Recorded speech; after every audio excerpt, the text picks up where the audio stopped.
Hello everyone, my name is Cetus and welcome back to my Let's Play of Stellaris. Creating a hegemony? Uniting a hegemony? Never really decided on a name. Something along that lines. Regardless, in the last episode, we managed to do a successful war versus the Juberon Foundation. For reasons I'm still not quite certain of, the war ended early. At some point I'll check the video and see if I just clicked the button wrong or something. But it ended, and we managed to get at least what we wanted, which is through the Empire enough that we could continue to expand and we wouldn't be tied up by his Empire. Not quite as much as we wanted, in that I really did want to chop his Empire up enough that he would be, or have trouble progressing. But regardless, we did damage. Hopefully it will stay that way. We do have the slight concern that with our Federation, we now have the lowest diplomatic weight of everyone, which means we have the true threat of the Galactic Light League, which is these guys, from taking over for us. Now, in an odd mixed way, in the past episodes I've talked about wanting to leave my allies so they could expand. But perhaps it's not so bad that they've been trapped in now and can't further expand by this empire. So over here we have the Jornada Trading Consortium. And the nice thing we have with them, and this is a nice thing, is that one of our allies invited them to have association status with our Federation, which they accepted. So they're not in our Federation, but they do hold some benefits of being a member of our Federation, which is nice. It means they're generally more friendly with us. They're not willing to join the Federation yet, mainly because we allow aggression, or wars of aggression, and they do not. But that's okay. We could, and something to think about, we could get some favors from them and call them in to get them to join the Federation. I don't know that we want that, because if you recall me talking in the Federation about cohesion, which is a really important thing, there is a penalty to diverse ethnics in your group. So if there's an empire that has conflicting beliefs from you, that can put on some severe penalties to this. So that's something to keep in mind. I think there is something... New members impose a 50% smaller cohesion penalty to the Federation. So once we get that, maybe we can consider it once we level up our Federation to level 3. So something to think about. It's not immediately urgent. What is worth noting now, well, there's a few things actually. I wasn't able, in the last episode, to build up my fleet to max capacity. I still don't know why, honestly. But I reloaded the game this morning to continue recording videos, and the very first thing I did was like, okay, I'm going to figure out what this is off video so you guys don't have to watch that, and it just works now. So I don't know what was going on, but I can click this little button here, which I'm going to do, and my fleet will become max size.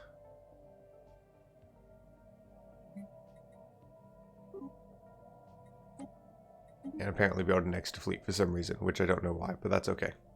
But they are going to build a bunch of ships for my fleet, which is what I want. So that's good. Now, in a more direct problem point of view, we have a few things over. We have too much Empire sprawl. Not the end of the world. Just a minor cost bonus to technology and a few other things. We can live with that, and we will get past it eventually. What's more concerning right now is we're making negative food and negative energy. And consumer goods are not that high. So basically our production is a little bit garbage. And it's because we only have one planet at the moment. So we'll want to figure that out at some point.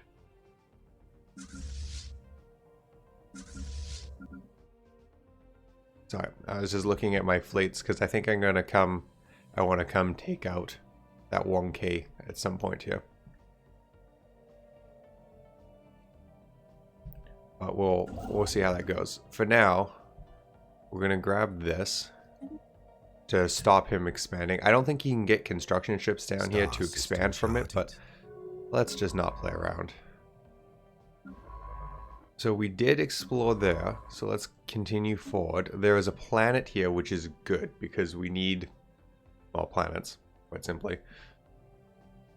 Ocean world, which I think, if I remember right, we can, our species can do that. Species. Ocean, 60%, yeah, that's fine. Oh, it looks like both species right now in our empire can do it, which is good. So we'll keep pushing out and expanding. At some point, I do want to come do that. We'll wait for the fleet to be fully expanded. And we'll go from there. Where's my star base? This one. Yeah, so it's building up a bunch, and that's fine. We'll get there. And then we'll go kill that. Hopefully there's like a planet there or something along that line. That'd be really nice. You know what? The fleet is larger. I'm gonna send it right now. One of the really nice complete. Oh, let's get this guy building the mining stations, because the power would be useful considering our power problem. What was I gonna say? I actually don't remember. So we'll move on for now. You'll probably be fine. How are these explorers doing? He's gonna go check out that downward corridor. There's another potential planet here. It's a savanna world, which is gonna be on the desert side of things, so it won't be good for us. I don't think... No, it won't be good for the Arctic side as well. So none of our people can do that. That's okay. Can this species do it? Savanna plus 20, no. So none of the species in our empire could do it. How about this guy? Savanna world plus 20. No, not even this guy and our associated. So none of the northern species like the hot planets, which is okay. Yeah, reinforcements and transit. That's what I was going to say. I love the fleet management system in this, because you can command that ships build, that they build new, better ones, etc. And they'll chase down your fleet to join it. You don't have to perfectly time it. Looks like they're trying to explore that. Our ally is trying to explore that even with the enemy there, which is brave, but that's okay. Special project complete.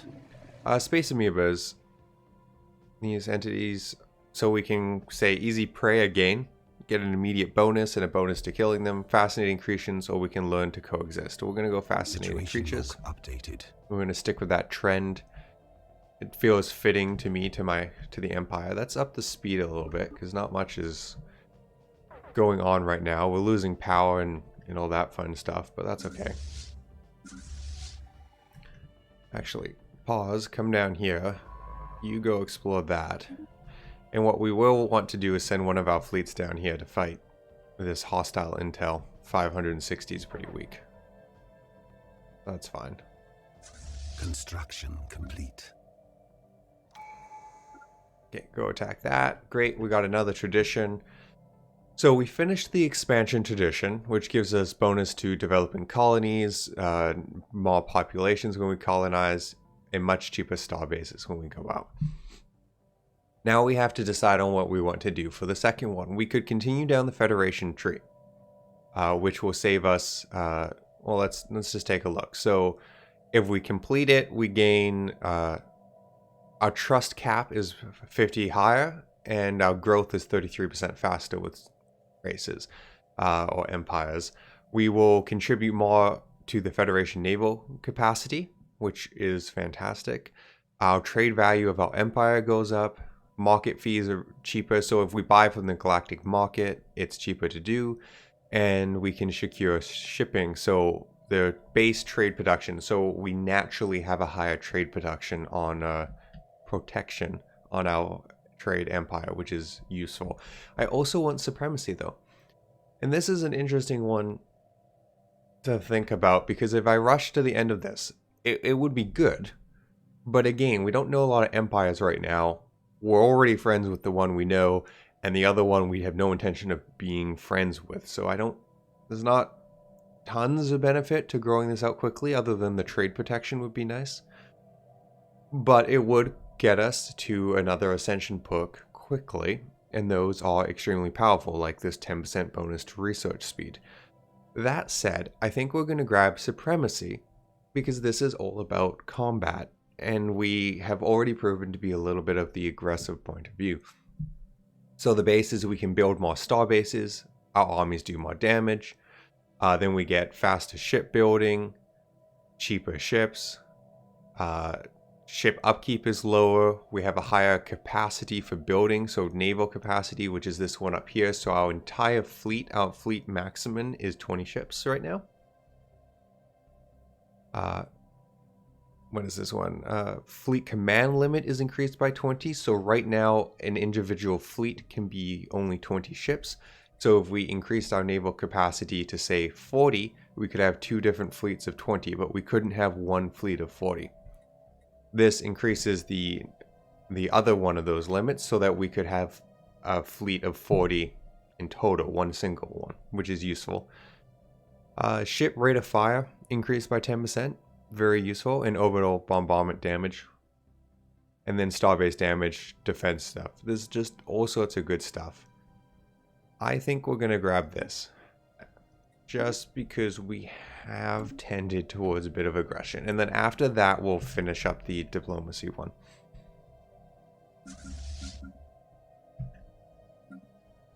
Okay, both those fleets. Let's see how these guys go. Can you... Okay, you're both together. Good. You're both going to go kill that. Attacking enemy vessels. And preferably not die. Star system charted. This is so many lasers when we zoom in here. It's ridiculous. Oh, look at them. They're like, oh, they're ancient mining things. So they're heavy on lasers. If you're careful and you really think about it, what you can do is put a lot of shields on your ships, which are really good against lasers. And then these are pretty easy people to take down. We did not do that. Oh, so let's zoom out and speed it up. Are we losing? Yeah, we are losing ships. They're losing ships. Hopefully they lose more. That was the reinforcements I was building. So the downside with this fight is our fleets took a pretty good beating, all in all. So let's send them both back to... Where's that fleets? Why am I blind? I think I lost being the president. Yes, I did. Well, that's awkward. So the I don't have control over the fleet, the Federation fleet anymore, because I'm not president. And this is where the laws have backfired on me. It isn't going to change until someone's 25% more powerful. So that's disappointing, but I kind of saw it going that way. And because of how things are, I think we will be able to expand out more powerful than them.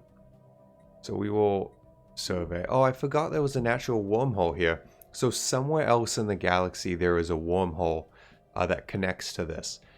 And that can be a good point to expand from. It can also be a good point to be attacked from. So pros and cons, really. And we won't know for a long time, because as it is, we don't have the technology to do anything. It's just a thing floating in space to us. Come build that. So I sent my fleet back to get repairs, probably reinforce, and all that fun stuff. And then we'll send it to come take out this tiny army. Unfortunately, we don't have the Federation one, which would have been very nice, but I lost control of that. Okay, one of our science ships isn't doing anything. Oh, we met someone. The Curator Order. Excellent. Where are they?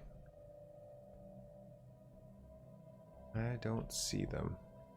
I'm probably blind. They aren't really a big empire. They tend to be like a planet. And if we go into contacts, oops. Where are they?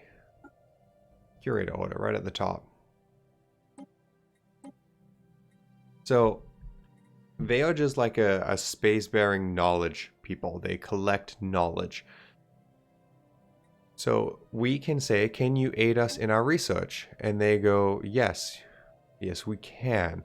What it costs is 1,000 energy credits. Unfortunately, I can't do this right now, but I will want to. So we'll have to remember to come back and do this when I don't have a negative power situation going on right now. Which I do. Also negative Technology food. secured.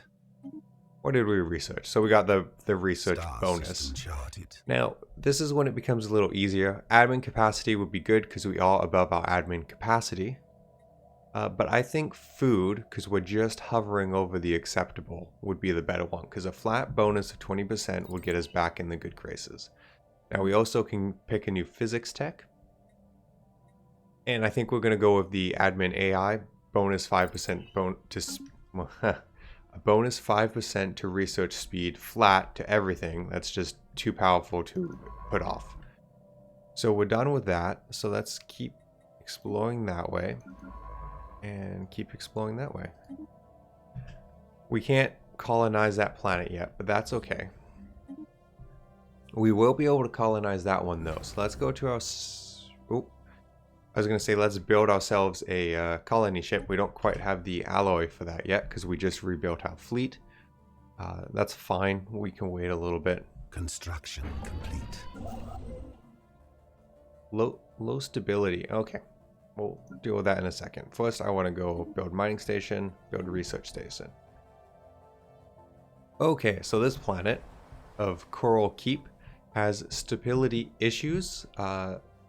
Population approval rating is at -27, so that's giving us a drop on it. And this is affecting trade value, resource gain, all that. Now, if we look at the population of this planet, what do we got here? 5 people. So it's all the Juberons. So it's all the species that isn't my species that doesn't get full rights. So they're just grumpier by nature because we're not giving them rights to have a political say in their life. And that makes them a little bit upset. There's an alien foundry here. Or an alloy foundry. That's been ruined. Let's just demolish that. Alloys are useful, but we don't need that right now. And I think what would be good to build on this planet... I'm just thinking it through. Because how can we're getting some crime from the population. So we could build a precinct house, which will produce some unity, which will help us get those traditions. And it will create defensive armies if it ever gets invaded. And it will decrease crime, which is... useful, all useful. I'm trying to think if there's something we can do to make them happier. We could boost amenities, which would be great with like a hollow theater, which costs consumer goods and makes everyone happier. I think the monument does that as well. It just produces unity and social research. What I really want is an admin office to boost my empire sprawl. Which does seem to produce... No, I was going to say, I thought it produced amenities, but it doesn't. It would be good to get some of my own people over here. So I'm a little torn. The precinct is tempting. What's the stronghold do? Naval capacity and defensive armies. So secure the place a little bit. What about the gene clinic? It does produce amenities and increases the population growth. Well, let's try it. Let's give them a hollow theater. Let's just make their lives funner and see if that helps fix it. I actually haven't generally, like I've got a disgusting number of hours in this and I don't have stability issues often. But then I normally play a more less aggressive species. So I would either have normally I play a species that is fully embracing to aliens, in which case there's no problems because we just make them full citizens.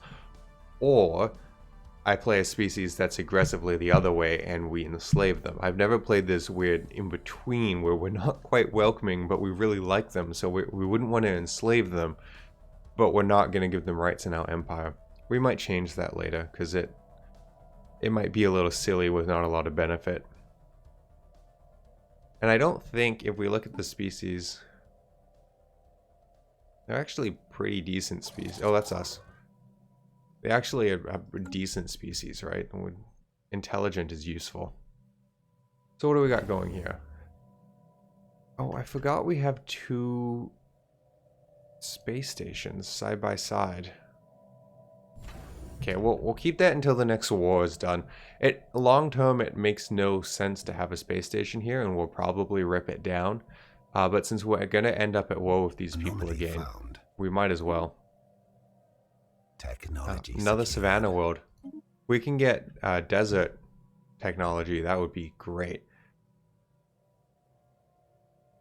Fleet command limit plus 10 unlocks destroyers. Oh, and I didn't notice this. So when you're the Federation president, you don't have a penalty. Oh, when you give fleet capacity to the Federation, the bonus we have right now is the president doesn't have to give up his own for it. He still gives the bonus to the Federation, but he doesn't lose it himself. I forgot about that, so now we are way over our naval capacity, and we're paying extra fees because of that. Which is awkward, but we can live with it. We are going to grab the flat bonus to mining stations, I think. A little tempted to grab the afterburners. It will make our... you know what, let's do it. So you'll notice here we have 375 towards the 1,912 research needed. That's because that would be for one of the fights we did, where we destroyed one of their fleets and then we did research out of their fleet. So it gives us a stepping in the right direction, so to speak. Okay, I think that's a good place to call this episode. You know, we just did some expanding and nothing too exciting. And in the next episode, we did manage to stabilize food, so that's a positive. Now we just need to stabilize our energy credits, which is currently draining pretty fast, which is not ideal, but we'll get there. So thank you everyone for watching, and I hope to see you in the next episode.